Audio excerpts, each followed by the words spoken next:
В Москве нацист заходит в школу, целенаправленно находит нерусского, и он находит маленького школьника из Таджикистана, вытаскивает нож и жестоким образом просто убивает этого ребенка.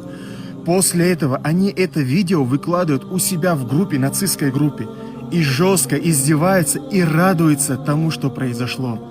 Насколько же вы низко упали, позор вам! Неужели ваше мужество хватило лишь только вытащить нож на этого маленького ребенка?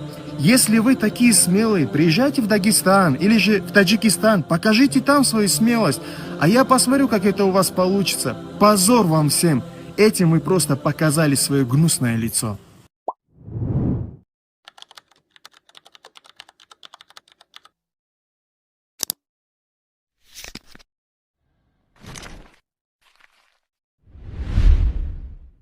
نورسه که روز 16 دکبر خواننده مکتب از تاجیکستان را در ولایت مسکو کشت اولین نشانداد خود را به تفتیشات داده است.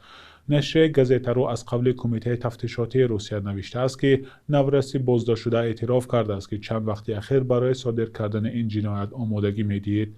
مقامات تفتیشاتی روسیه گفتند که بعد صادر شدن جنایت در مکتب مواد ترکنده پیدا کردند. جزئیات بیشتر از بازپرسی نورسی بازداشت شده که در صنف 9 تحصیل می‌کرد نشر نشده است.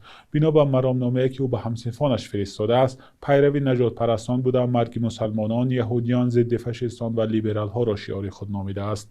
کمیته تفتیشاتی روسیه گفته است بازپرسی و تفتیش پرونده ادامه داشته، در منزل نورسی دستگیر شده کافتکاب گذراندند.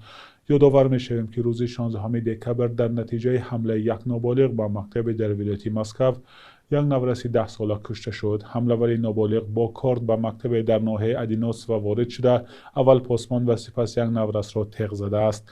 نورس کشته شده قابل جان نام داشته، تاجیک بوده است. مادر او در همین مکتب فراش بوده است. یکی از همسایگان این عائله به رادیو آزادی گفت این زن پس از مرگ شوهرش 2 فرزندش را به تنهایی بزرگ می‌کرد. این حادثه واکنش‌های گسترده را در شبکه‌های اجتماعی به میان آورد. مقامات تاجیکستان تا حال در این باره هیچ واکنشی نکردند. سفارت تاجیکستان در مسکو خبر داد که سفیر دولت‌شاه گل محمدزاده روز 16 دکبر با وزیر معارف روسیه واخورده است، اما در خبرنامه رسمی به کشته شدن نورسی تاجیک در مکتب اشاره نشده است. روشن نیست که این واقعه قبل از حادثه رخ داده است یا بعد از آن. این اولین مرتبه نیست که نورسان تاجیک در روسیه به طور وحشیانه کشته می‌شوند.